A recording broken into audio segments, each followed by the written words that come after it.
Oui. J'ai un coup de cœur pour Sarah Knafo. Oui. De manière générale. Ah d'accord, bah, rien, bah, vous lui direz. J'ai un coup de gueule contre France Travail, puisque Sarah Knafo a révélé dans une interview à Sud Radio que France Travail, qui est donc le nouveau Pôle emploi, fait travailler 54 000 personnes aux frais du contribuable. Et à titre de comparaison, par exemple, une compagnie internationale comme Air France fait travailler 80 000 personnes. Elle a pointé un parallèle intéressant aussi avec LinkedIn aujourd'hui, qui est la première source pour les employeurs de salariés et pour les salariés de travail, qui à échelle mondiale n'emploie que 16 000 personnes. Donc là, je pense qu'elle a mis un vrai coup de pied dans la fourmilière. Elle a jeté un pavé dans la mare qui ne manquera pas de faire bouger les consciences. Et bien justement, Sarah Knafo est avec nous. Merci Sarah Knafo d'être avec nous. Merci.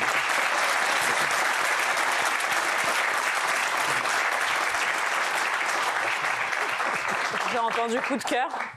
J'ai mis les cœurs. Ah, je croyais que vous étiez encore en Saint-Valentin. Excusez-moi. Non, c'est l'esprit de Noël. Je suis dans les couleurs du plateau. Bah, très bien, bravo. Comment allez-vous, Sarah Knafo? Très bien, et en ce moment, vous faites que des coups d'éclat en ce moment. Non, mais c'est vrai. C'est un média, un coup d'éclat. Les gens ne sont pas habitués à écouter la vérité. Et donc, quand on dit des choses aussi banales que des chiffres qui sont publics, qui sont officiels, ça choque les gens parce qu'ils ne l'entendent jamais.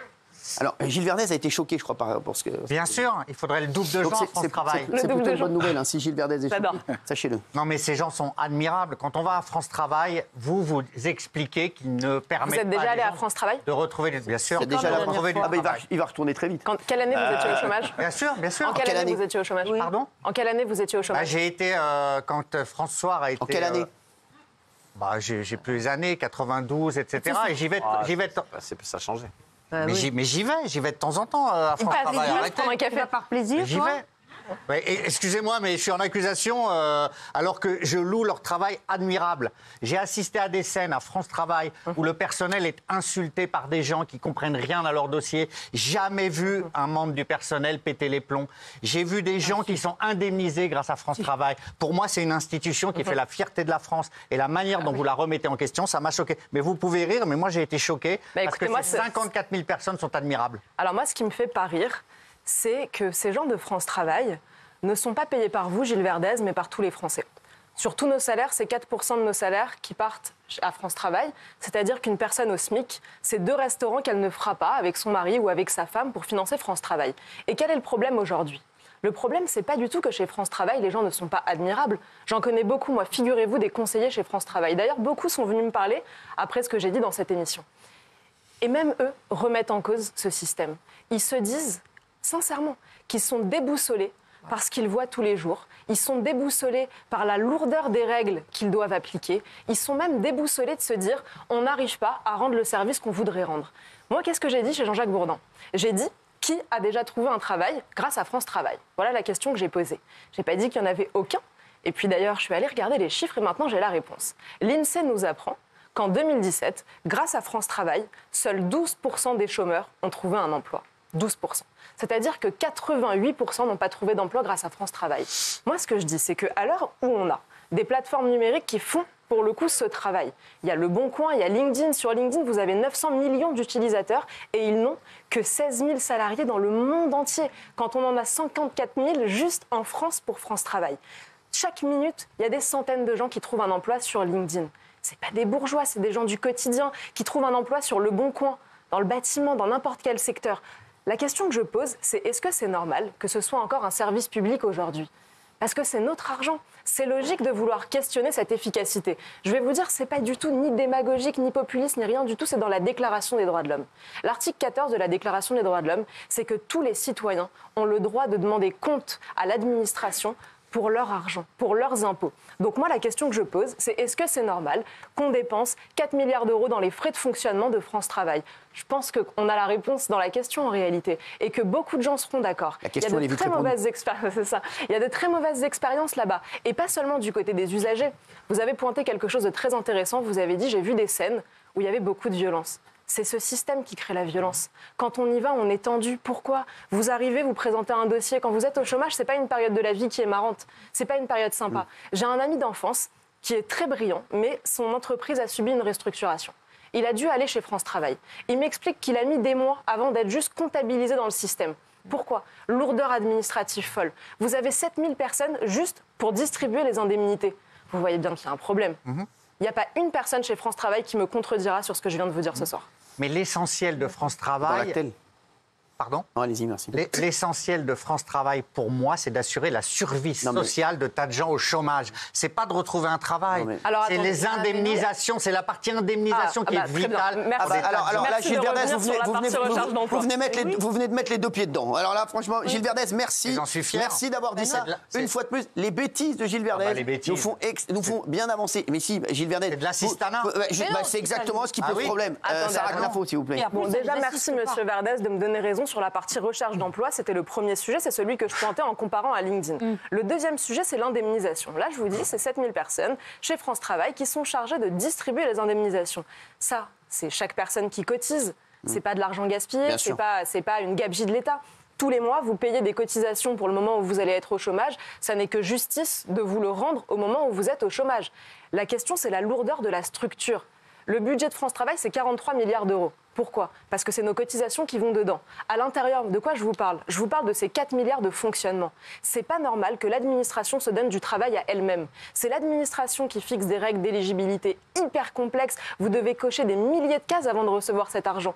C'est là où il y a un problème. Et c'est là où on pourrait avoir besoin de beaucoup moins de monde parce que les règles devraient être plus simples. Franchement, je pense que c'est du bon sens, c'est ni de droite ni de gauche. On en a marre de payer pour un système ultra complexe où personne ne s'y retrouve. Ni le chômeur, ni le conseiller de France Travail. Vous parlez énormément des dépenses de l'État, Sarah Knafo, lors de vos sorties médiatiques. Est-ce que vous avez d'autres exemples comme ça qu'il faudrait couper en priorité pour les Français et qui coûtent très cher à l'État et qui coûtent donc très cher aux Français ? Il y a une dépense dont j'ai beaucoup parlé ces derniers temps et j'ai l'impression que ça commence un peu à ouvrir les yeux parce que je n'ai jamais entendu aucun contre-argument. Hier, j'étais chez vos amis de BFM et il y avait donc toute la gauche, toute l'extrême gauche qui était réunie. Et j'ai parlé. C'était le bordel. Hein. C'était n'importe quoi. Ah non, c'est mieux ici. Excusez-moi, sans rigoler, mais moi, je ne l'avais même pas vu. Je ne regarde pas tellement. Voilà. Je regarde pas cette chaîne tellement. Même aucune chaîne, parce que je regarde que le sport et CNews et C8 et ma mère. Quelques vidéos de ma mère. Mais c'est vrai que c'était insupportable. Cacophonique. Franchement, on aurait dit qu'il y avait 18 Gilles Verdez en même temps. Franchement, même lui est plus respectueux que Manon Aubry. Mais Gilles est toujours respectueux, oui, Gilles. Ah oui, ça c'est sûr. Et donc, j'ai parlé de ces 15 milliards d'euros d'aide publique au développement. Voilà, chaque année, en France, on donne 15 milliards d'euros d'aide publique au développement. Quand on dit 15 milliards, les gens ne savent même pas combien ça fait de zéro, généralement, tellement c'est gros et tellement c'est aberrant. Raymond, ça fait combien de milliards ? 15 milliards ? 15 milliards. Combien de zéros ? Combien de zéros ? Efficace. Non, après, je peux le faire avec la calculette. Mais... Non, je sais. Regardez, non, mais c'est vrai, il a raison, même moi, je peux te le dire comme ça. C'est 9 zéros. Si on rapporte à des choses qu'on connaît, il faut imaginer qu'un iPhone, dernier cri, ça coûte 1 500 €. Ouais. Si je vous dis, Gilles Verdez, combien d'iPhone avec 15 milliards d'euros ? Voilà, c'est facile, 1500, 15 milliards. 15 000. Bon, allez, c'est 10 millions. C'est 10 millions. 10 millions d'iPhone. Okay. Chaque année, 10 millions d'iPhone gaspillés dans le monde entier. C'est pas grave, c'est pas grave. Calcul mental, c'est pas grave. C'est 10 millions d'iPhone tous les ans, comme ça, qu'on donne à des pays étrangers. Moi, je vais vous dire, dans la vie, je suis très généreuse. Vraiment très généreuse. J'adore inviter mes amis au restaurant, tout payer, etc. Vraiment, j'aime beaucoup. Hein. Mais le problème, c'est que la générosité de l'État, elle se fait pas avec l'argent de l'État, elle se fait avec votre argent. À tous, l'argent de tous les gens qui nous regardent, qui triment toute la journée, pour aller donner de l'argent à qui à la fin ? Au Mozambique, au Sénégal, à l'Algérie, et la chose la plus aberrante à mes yeux, à la Chine. On donne 130 millions d'euros à la Chine, c'est la deuxième puissance économique du monde. Ouais. On l'aide à se développer, on est fantastique. Parce que nous, on est Crésus. On a tellement d'argent, on roule sur l'or. Alors on le gaspille comme ça, on le donne au monde entier. Et ce qui est fou en réalité, c'est que dans le même temps, ici à Paris, on fait des appels aux dons pour financer des scanners à l'hôpital Georges Pompidou. C'est ça qui est fou. Je regarde par exemple, on va former le personnel soignant aux Comores. Et nous, on manque de personnel soignant qualifié. On va former des magistrats en Afrique. Et nous, on manque de magistrats. C'est pas aberrant ? Est-ce qu'on n'est pas dans une situation où il faudrait d'abord être généreux chez nous, d'abord régler nos problèmes à nous, avant d'aller donner notre argent au monde entier ? Et est-ce que vous pensez que la situation... Est-ce que vous pensez que la situation économique est rattrapable ou c'est foutu, selon vous, la dette de la France ? Alors, 100% rattrapable. Ouais. Moi, je viens vous dire tout ça. Je vous dis, il y a des sujets d'alerte, il faut que les gens ouvrent les yeux. 100% rattrapable. Je vous donne un exemple. Vous avez des pays à l'est de l'Europe qui ont vécu le communisme pendant 90 ans. 90 ans à voir leur économie par terre s'écrouler. Ils sont sortis du communisme. Quelques années plus tard, ils ont relevé leur école, ils ont relevé leurs économies, ils ont des taux de croissance plus importants que les nôtres. Moi, si j'étais provocatrice, je vous dirais, en France, ça fait que 40 ans, le communisme, je pense qu'on va être capable de s'en tirer. Donc, on a toutes les ressources chez nous. Vous avez vu Notre-Dame ? C'est magnifique. On se dit, il y a des métiers, on croyait qu'ils étaient disparus, on croyait que plus personne savait faire ça depuis des siècles, et on se retrouve... C'est ça la force de la France, exactement. ces métiers-là. On a Polytechnique, on a des atouts fantastiques, on a encore des gens qui innovent. La force de la France, ce sont avant tout les Français, les artisans. On l'a vu quand on a vu ce qu'a donné Notre-Dame. Et aujourd'hui, on a l'impression que les autorités ont laissé tomber tous ces Français-là. Tous ces Français qui travaillent, tous ces Français qui font la force de la France, tous ces Français qui font la fierté de la France même à l'étranger. Parce que quand il y a des Américains, des Chinois qui viennent en France, ils disent c'est incroyable ce qu'ils font la France. Ouais. Mais ces gens-là, on les a laissés tomber. Ouais. Et aujourd'hui, on a laissé tomber justement, en laissant tomber ces gens, on a laissé tomber la France. Et c'est vrai que c'est ce qui fait qu'aujourd'hui, on est triste tous les jours. Vous le savez, moi je me lève pour 3 choses tous les matins, vous le savez. Oui. Le bleu, le blanc, le rouge. Et quand je vois ça, ça me fait mal. Non, mais on rigole, mais c'est vrai. Sarah Knafo, ce qu'elle dit. Justement, Sarah Knafo, François Bayrou, Premier ministre, vous dites quoi ? Parce que c'est possible. Je dis bonnet blanc, blanc bonnet. Alors on va passer d'un Macron jeune avec Attal à un Macron plus vieux avec Barnier. Maintenant on passe à un Macron béarnais. On va pouvoir changer comme ça beaucoup. Ce sera la même politique. Vous pensez qu'on est dans la sauce avec les...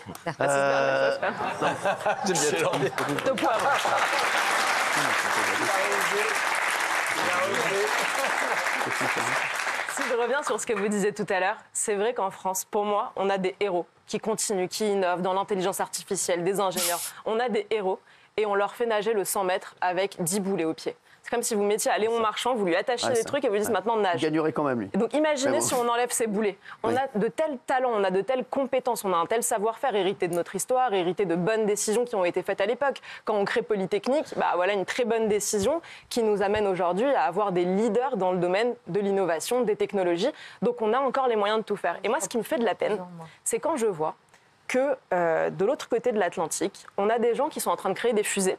Ouais. De l'autre côté encore, qui créent des porte-avions, qui réfléchissent à aller sur Mars. Et nous, nos questions, c'est comment faire pour ne pas attendre 6 heures aux urgences ? Comment faire pour que ma fille ne se fasse pas agresser quand elle va dans la rue ? Comment on peut faire pour avoir un peu plus de lits à l'hôpital ? Enfin, c'est terrible de se dire qu'un grand pays comme le nôtre se met à se poser ces questions-là, au lieu de se dire comment on va être leader demain, comment on redevient la première puissance du continent européen. Donc voilà, moi, c'est les questions auxquelles j'essaye de répondre. Le meilleur ministre pour vous, ce serait qui ? Premier ministre ? Le meilleur Premier ministre ? Oui.